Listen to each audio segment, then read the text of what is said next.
सभी का अभिनंदन, स्वागत है। इससे पहले की क्लास में हम राज्यसभा को पढ़ चुके हैं, लोकसभा को पढ़ चुके हैं। तो हम ये जानते हैं कि संसद के 3 अंग हैं, राष्ट्रपति, राज्यसभा, लोकसभा। आर्टिकल 79 में संसद के बारे में जिक्र किया हुआ है, आर्टिकल 80 में राज्यसभा, 81 में लोकसभा और 80-81 को हमने डिटेल में पढ़ा था। राज्यसभा और लोकसभा को हम डिटेल में पढ़ चुके हैं। उसके बाद हम आर्टिकल 82 पे आए थे और आर्टिकल 82 में हमने परिसीमन आयोग के बारे में एक कंप्लीट कक्षा हमने ली थी। अब हम आर्टिकल 83 से जो आगे के जो आर्टिकल्स बचते हैं उनका हम अध्ययन करते हैं संसद के संदर्भ में। जो आर्टिकल 83 से आगे के जो आर्टिकल्स बचे हुए हैं, तो आर्टिकल 83 से ही हम लोग शुरुआत करते हैं। आर्टिकल 83 क्या कहता है? आर्टिकल 83 में लिखा हुआ है कि जो संसद के सदन हैं उनकी अवधि क्या होगी। संसद के सदन कितने होते हैं? 2 सदन होते हैं, राज्यसभा, लोकसभा। तो उनकी अवधि क्या होगी? देखिए, इसके बारे में ज़्यादा कुछ बात करने की बात है नहीं अपने पास में। सीधी सी बात यह है, अपने पास में संसद के 2 सदन हैं, एक होता है लोकसभा और एक होता है राज्यसभा। हम जानते हैं कि लोकसभा की जो अवधि होती है वैसे वो 5 वर्ष होती है, ठीक है। और राज्यसभा की कोई अवधि फिक्स नहीं है, ये परमानेंट हाउस है, ये स्थायी सदन है, क्योंकि इसका विघटन नहीं होता है। जबकि लोकसभा में तो प्रत्येक 5 वर्ष में चुनाव होते हैं। हालांकि ये लोकसभा की जो अवधि है वो फिक्स नहीं है, इससे पहले भी राष्ट्रपति लोकसभा को भंग कर सकते हैं, ठीक है। जबकि राज्यसभा एक परमानेंट हाउस है, स्थायी सदन है। और इसके जो सदस्य होते हैं, मैं उस सदस्यों की बात करूं तो इनके सदस्यों का कार्यकाल वैसे 6 वर्ष का होता है। और जो टोटल सदस्य जो उनके हैं उनमें से 1/3 सदस्य प्रत्येक 2 वर्ष में अपना जो है कार्यकाल उनका पूरा होता रहता है। इस तरीके से ये लगातार चलती रहती है ये, ठीक है। जैसे 1/3 सदस्य जाएंगे और नया जाएंगे, अब वो 6 साल पूरी करेंगे, और 1/3 सदस्य आएंगे, फिर वो जो है 1/3 सदस्य नए आएंगे, ठीक है। पुराने वालों को इस्तीफा देना पड़ेगा जैसे इन 6 साल उनका टाइम पीरियड पूरा होगा। इस तरीके से ये आगे की बात करूं, आर्टिकल 84 के बारे में बात करते हैं। 84 ये कहता है कि संसद के सदस्य बनने की योग्यताएं क्या होनी चाहिए। संसद का सदस्य बनने की योग्यताएं क्या होनी चाहिए? तो वैसे संवैधानिक तौर पे हम देखें तो संसद का सदस्य बनने के लिए योग्यता राज्यसभा के लिए अलग है, लोकसभा के लिए अलग है। ये एज में डिफरेंस है बस। हम बात करें कि लोकसभा का सदस्य बनने के लिए 25 वर्ष आयु पूरी होनी चाहिए, 25 वर्ष मिनिमम। जबकि राज्यसभा के लिए ये जो एज है वो 30 वर्ष बताई हुई है। लोकसभा के लिए कितनी? 25 वर्ष। राज्यसभा के लिए कितनी मिनिमम आयु होनी चाहिए? 30 वर्ष होनी चाहिए, ठीक है। और भारत का नागरिक होना चाहिए। और जब संसद का सदस्य कोई बनना चाहता है, अर्थात वो चुनाव लड़ना चाहता है, तो उसको चुनाव आयोग के द्वारा अधिकृत किसी व्यक्ति के सामने, अर्थात चुनाव आयोग के किसी अधिकारी के सामने, जो चुनाव आयोग जिसको भी डिसाइड करेगा, उसके सामने शपथ लेनी पड़ती है उसको कि मैं संविधान के प्रति निष्ठा रखूंगा, मैं देश की अखंडता और एकता को बनाए रखूंगा, ऐसे ऐसे करके जो शपथ लेनी पड़ती है, ठीक है। इसके अलावा ये संविधान में इतनी चीज़ दी हुई है, लेकिन कुछ नियम संसद तय करता है, ठीक है, कि क्या क्या योग्यताएं होनी चाहिए। और मैं आपको ज़्यादा डिटेल में बताऊं तो एक जन प्रतिनिधि अधिनियम 1951 में आया था। उस जन प्रतिनिधि अधिनियम 1951 के तहत आपको 1-2 बातें उसमें याद होनी चाहिए। एक बात आपको ये पता होनी चाहिए कि संसद का सदस्य बनने के लिए उस निर्वाचन क्षेत्र में, लोकसभा के निर्वाचन क्षेत्र में या राज्यसभा के निर्वाचन क्षेत्र में, जो निर्वाचन क्षेत्र है उसकी जो निर्वाचन जो सूची होती है निर्वाचित लोगों की, जो वोटिंग लिस्ट होती है, उसमें नाम होना चाहिए। एक बात याद रखेंगे। एक बात और मैं आपको बताना चाहूँगा कि कुछ सीटें आरक्षित होती हैं। अनुसूचित जाति और अनुसूचित जनजातियों के लिए कुछ सीटें आरक्षित होती हैं। तो उन आरक्षित सीटों पर अनुसूचित जाति या जनजाति के लोग ही चुनाव लड़ पाएंगे। जनरल कैटेगरी का उसमें चुनाव नहीं लड़ेगा। लेकिन ऐसा जरूर है, अगर कोई सीट जनरल कैटेगरी के लिए है, अर्थात कोई सीट अनारक्षित है, अनरिजर्व्ड है, तो उस सीट पे अनुसूचित जाति या जनजाति का व्यक्ति भी चुनाव लड़ सकता है। अर्थात जो सीट आरक्षित है उसमें तो केवल आरक्षित वर्ग का व्यक्ति ही चुनाव लड़ेगा, अनारक्षित सीट पर भी चुनाव लड़ सकता है, ठीक है। ये कुछ विशेष तौर पे बातें हुई, मुख्य बातें हुई, ठीक है। आर्टिकल 84 के बारे में, ये मैंने सदस्य बनने की योग्यताएं क्या होनी चाहिए, अर्हताएं क्या होनी चाहिए, वो आपको बताया है। आगे की बात करें, आर्टिकल 85 की बात करते हैं। ये आर्टिकल 85, 86, 87 जो ये 3 आर्टिकल दिए हुए हैं, ये 3 आर्टिकल मैं यूं कहूं राष्ट्रपति के संदर्भ में विशेष है। जब हम राष्ट्रपति के कर्तव्य पढ़ते हैं, राष्ट्रपति के हम कार्य पढ़ते हैं, तो उनमें भी हमने इन चीज़ों को पहले पढ़ा है। तो आर्टिकल 85 ये कहता है कि संसद के सत्रों को आहूत करना, सत्रों को बुलाना, ठीक है। जैसे 3 प्रकार के सत्र होते हैं, ठीक है। संसद में 3 प्रकार के सत्र बुलाए जाते हैं, 3 प्रकार के सत्रों पर चर्चा होती है। एक बजट सत्र के अलावा दूसरा होगा आपका मानसून सत्र, एक आपका होगा शीतकालीन सत्र, ठीक है। इन सत्रों में ही चर्चा चलती है, इन सत्रों में ही विधेयक पारित किए जाते हैं, नए नए कानून बनते हैं, ठीक है। तो सत्र को बुलाना, बैठक को बुलाना, वो आहूत करना, तो ये काम किसका है? राष्ट्रपति का है। अगला शब्द, इन शब्दों पे आपको ध्यान देना है, खास तौर पे शब्दों की अहमियत है। अगला लिखा हुआ है सत्रावसान करना। सत्र को अवसान करना मतलब सत्र को समाप्ति की घोषणा कर देना कि अब सत्र समाप्त होता है, इस बात की घोषणा करना। तो सत्रावसान करना ये भी क्या है? राष्ट्रपति का कार्य है। और विघटन करना, ठीक है, ये सारे राष्ट्रपति के कार्य हैं। लेकिन ध्यान रखेंगे, सत्र को आहूत करना राष्ट्रपति, सत्र अवसान करना राष्ट्रपति, सत्र को स्थगित करना, ये बात खास तौर पे आप याद रखेंगे, सत्र को स्थगित करने का जो अधिकार है वो लोकसभा के अध्यक्ष को है। यूं कहूं कि संबंधित सदन के अध्यक्ष को है, ठीक है। समझ गए इस बात को आप? अगला देखिए, आर्टिकल 86 की बात करते हैं। सदनों में अभिभाषण और संदेश भेजने का कार्य। अभिभाषण देना, ये अभिभाषण क्या है? एक्चुअल में जो ये अभिभाषण होता है वो एक प्रकार का भाषण ही होता है, एक प्रकार का संबोधन होता है, जिसको मंत्रिपरिषद तैयार करती है। मंत्रिपरिषद एक कागज में पूरा एक पेज पर लिख करके पूरा भाषण देगी तैयार करके कि भाई ये पॉइंट्स राष्ट्रपति को बोलने हैं। राष्ट्रपति को वो पर्चा दिया जाएगा, राष्ट्रपति उसको पढ़ेगा, तो वो अभिभाषण कहलाता है। सदन को संबोधित करना, अभिभाषण देना। अभिभाषण और संदेश भेजने का राष्ट्रपति का अधिकार। आप कहोगे संदेश भेजने का राष्ट्रपति मैसेंजर है? इस बात को थोड़ा समझना होगा आपको। संदेश भेजने का जो मतलब है, उसका मतलब ये है एक्चुअल में कि मान के चलो कोई विधेयक है और वो विधेयक लंबित पड़ा हुआ है, पेंडिंग पड़ा हुआ है। राष्ट्रपति चाहते हैं कि ये विधेयक जो है वो लंबित क्यों पड़ा है, पेंडिंग क्यों पड़ा है, क्यों ना इस कार्य को जल्दी से पूरा किया जाए, समाप्त किया जाए जल्दी से।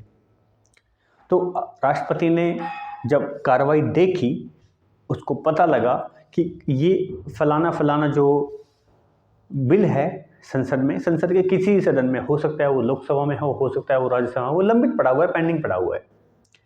तो राष्ट्रपति उसके संदर्भ में मैसेज भेज सकता है सदन को।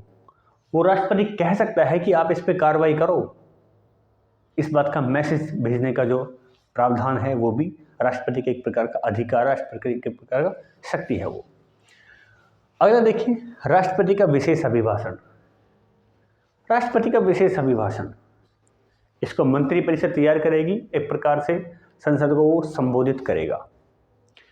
और विशेष अभिभाषण की बात करें, या फिर मैं यूं कहूं कि इसमें जो लोकसभा चुनाव के बाद जो पहला सत्र होगा, अर्थात एक तो प्रतिवर्ष फर्स्ट जो बैठक होगी, और एक हमेशा जो बजट सत्र होगा। पहले जो सत्र होता है, पहला सत्र आप जानते हैं, पहला सत्र कौन सा होता है? बजट सत्र होता है। तो जब ये बजट सत्र होगा प्रतिवर्ष, उसको राष्ट्रपति ही संबोधित करेगा।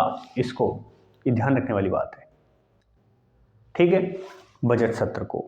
दूसरा, जब लोकसभा का चुनाव हुआ, नई लोकसभा गठित हुई, नई लोकसभा के गठन के बाद में जो पहला भाषण होगा, वो भी पहला अभिभाषण या पहला संबोधन वो भी राष्ट्रपति करेगा। दो बातें आपको याद कर लेनी चाहिए। एक, प्रतिवर्ष जब पहला सेशन होगा तो उस पहले सेशन को कौन संबोधित करेगा? राष्ट्रपति। और हम ये जानते हैं कि प्रतिवर्ष जो पहला सेशन होता है वो कौन सा होता है? बजट सत्र होता है, बजट सेशन होता है।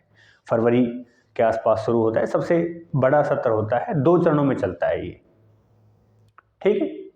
फरवरी से लगभग मई तक चलता है, लगभग मई तक।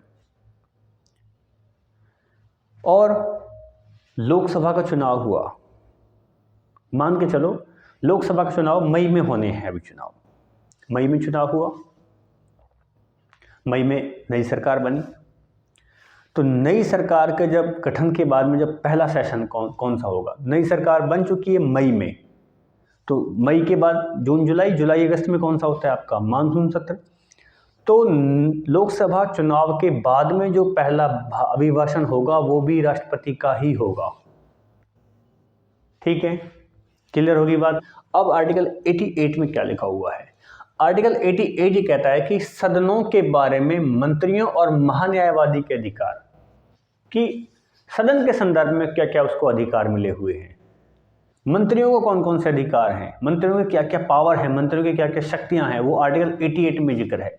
महान्यायवादी, आपने पढ़ा होगा आर्टिकल 76, ध्यान कीजिए, ये महान्यायवादी जो है वो आर्टिकल 76 में इसका जिक्र क्या हुआ है। इनके अधिकार क्या क्या हैं, संसद के संदर्भ में क्या क्या अधिकार हैं, कौन कौन सी पावर इनके पास में है, तो उसका उल्लेख जो मिलता है वो आर्टिकल 88 में मिलता है, ठीक है।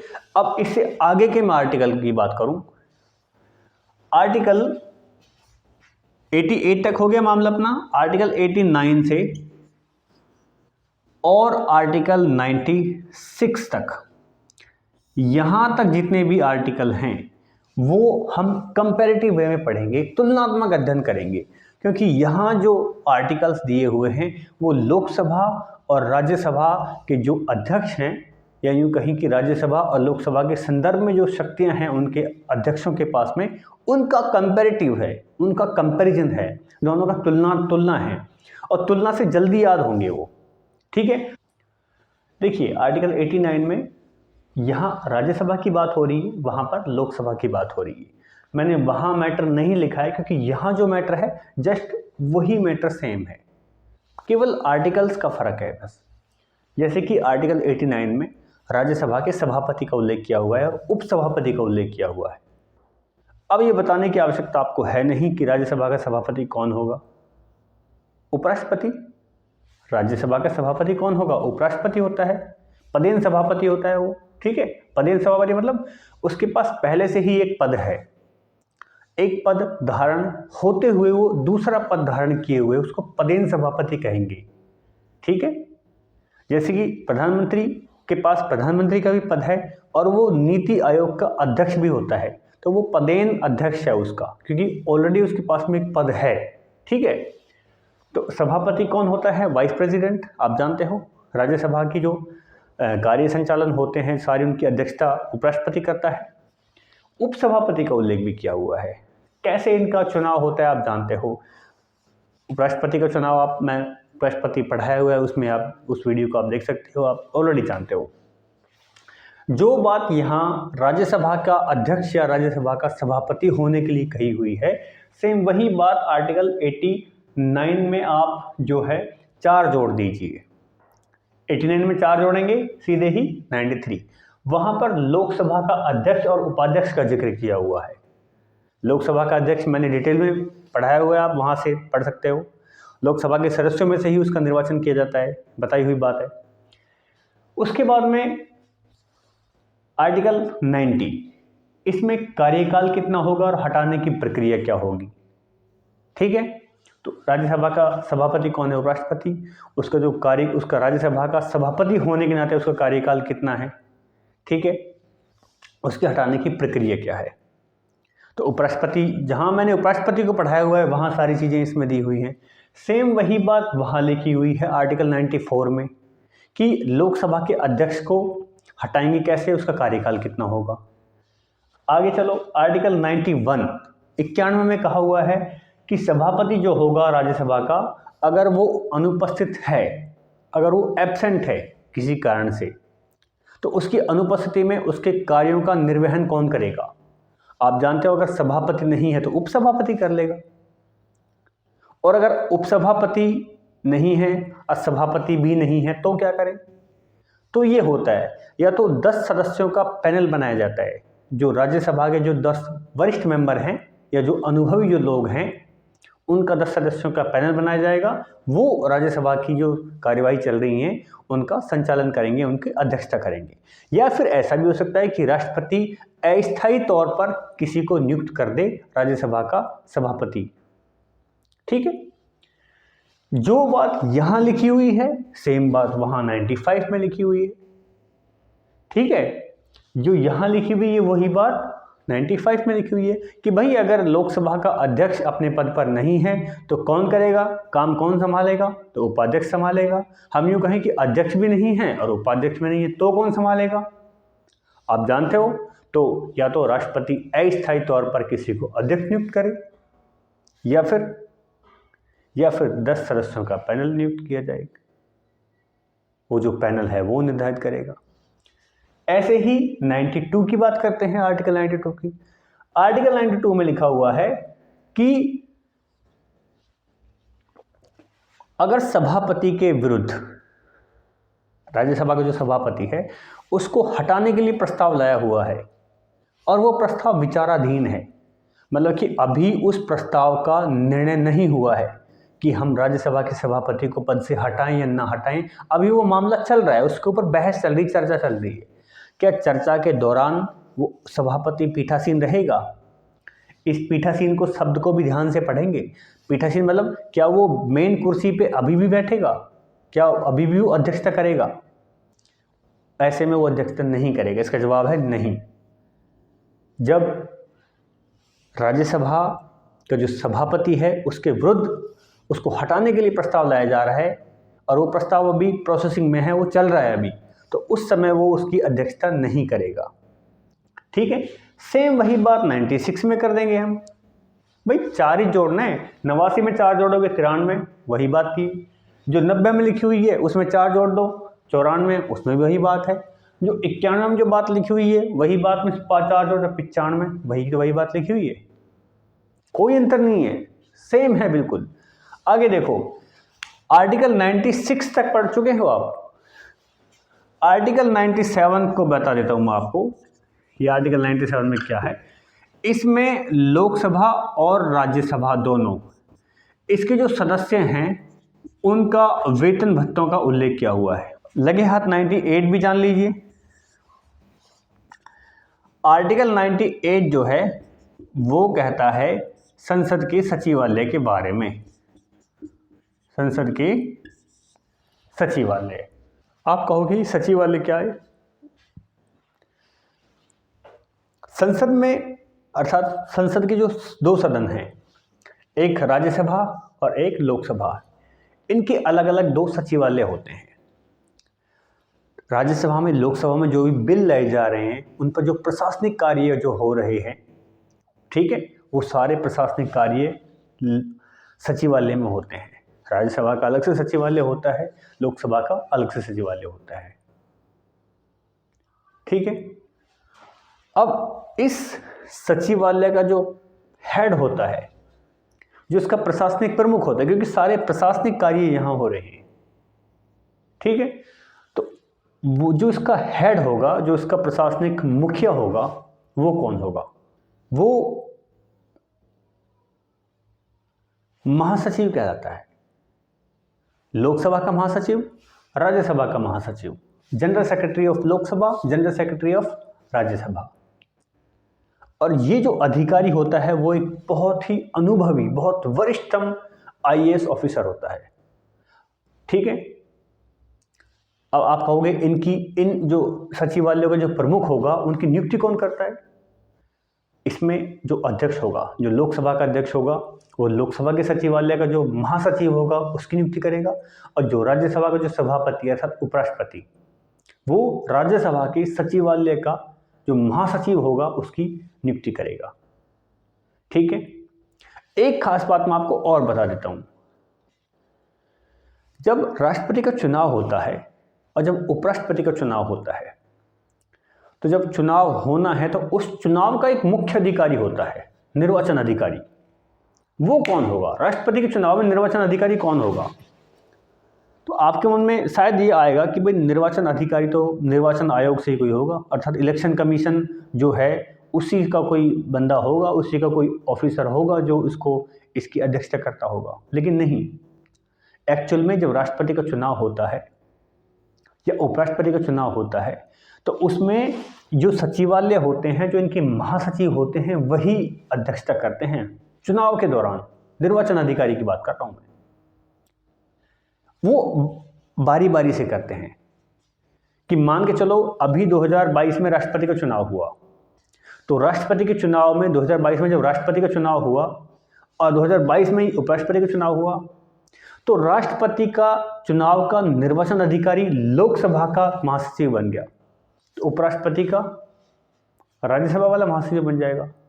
अगली बार उल्टा हो जाएगा, 2027 में जब चुनाव होगा तो राष्ट्रपति के लिए तो राज्यसभा वाला बन जाएगा महासचिव और उपराष्ट्रपति के लिए लोकसभा का महासचिव। मतलब कि बारी बारी से जो है ये उनकी अध्यक्षता करते हैं। समझ गए बात को? अर्थात इसमें सचिवालय का उल्लेख किया हुआ है। ठीक है, आर्टिकल 99 क्या कहता है?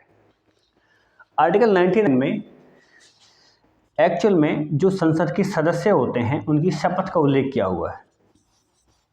ये आर्टिकल 99 में शपथ कैसे होगी? अनुसूची 3 में जो प्रारूप दिया हुआ है उसके प्रारूप के अनुसार। अर्थात संसद के सदस्यों की जो शपथ का उल्लेख है वो आर्टिकल 99 में है, आर्टिकल 99 में है। कैसे प्रारूप क्या होगा, उसका फॉर्मेट क्या होगा शपथ लेने का, किसके सामने वो शपथ लेंगे? तो जो फॉर्मेट होगा वो अनुसूची 3 के अनुसार होगा, जो शेड्यूल 3 में जो प्रारूप दिया हुआ है, जो फॉर्मेट दिया है उसके अनुसार। किसके सामने लेंगे? संसद के सदस्य। एक्चुअल तो बात यह है कि संसद के सदस्यों को शपथ राष्ट्रपति के समक्ष लेनी चाहिए, लेकिन राष्ट्रपति के पास इतना टाइम कहाँ। तो राष्ट्रपति अस्थायी तौर पर एक प्रोटेम स्पीकर की नियुक्ति कर देते हैं या एक सामयिक अध्यक्ष या सामयिक सभापति की नियुक्ति कर देते हैं। तो उस प्रोटेम स्पीकर के समक्ष जो है संसद के सदस्य शपथ ले लेते हैं। ये आर्टिकल 99 की बात हुई। आर्टिकल 100 में क्या है? आर्टिकल 100 में लिखा हुआ है कोरम। कोरम अर्थात गणपूर्ति। आप कहोगे गणपूर्ति क्या है? कोरम या फिर गणपूर्ति, इसका मतलब यह है कि संसद के जो सदन हैं उसमें मिनिमम कितने लोग आए कि संसद की जो कार्यवाही है वो सुचारू रूप से चल सके। मान के चलो टोटल सदस्य 545 हैं, लोकसभा में 545 हैं, तो 545 में से कम कितने लोग आए कि संसद में काम हो सके, कि कम से कम इतने लोग तो आए। जैसे कि एक क्लास के अंदर कम से कम मान चलो 20 बच्चे हैं, तो टीचर ये सोचेगा यार 20 में से कम 5-6 बच्चे तो आए जिनको मैं पढ़ा सकूं। तो ठीक उसी प्रकार से संसद के जो सदन हैं, राज्यसभा लोकसभा, उसमें कम से कम कितने सदस्य हाजिर हों, कम से कम कितने सदस्य आए कि उससे काम चल सके। अर्थात कम से कम गणपूर्ति या कोरम कितना होना चाहिए? तो वो है 10% या फिर 1/10 सदस्य। जैसे कि मैं यहाँ बता देता हूँ आपको थोड़ा। भाई लोकसभा में 545 है टोटल, 543 है, तो 543 का आप 10% करोगे तो 55 सदस्य तो कम से कम होने चाहिए, इतना तो कम से कम होना चाहिए। राज्यसभा के अंदर टोटल 245 सीट है, ठीक है, तो इन 245 में से कम 25 सदस्य तो आए। तो ये कोरम अर्थात गणपूर्ति, कम से कम इतने सदस्य तो होने चाहिए ताकि काम चले। उस कोरम का उल्लेख किया हुआ है इसमें।